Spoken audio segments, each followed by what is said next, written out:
Let's go, 10:30 na rito sa Saudi Arabia. So, ang sarap ng New Year natin. Magpapalit po ang taon. Ito yung pinaka-the best na New Year na mangyayari sa aking talang buhay. So, nung bata tayo, wala naman tayong kwan. Pero ito po yung simula ng lumaki na tayo at bang, 45 years old na tayo.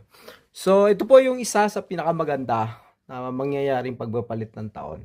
So, wala po tayong inom, wala tayong pisyo, as in wala po yan. Wala tayong online. Ayan, so as in inshallah sa isang oras at kalahati wala na tayo. Mga kaibigan natin natulog na. Tayo na lang yung gising at magantay tayo ng pagpalit ng taon. And then matulog na rin po tayo. As in yung ginawa natin ngayon, kumain lang tayo and then yun.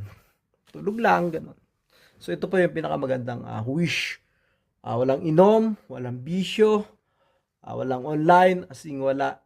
And then matutulog lang tayo. Basta tayong tumawag sa mga mahal natin sa buhay.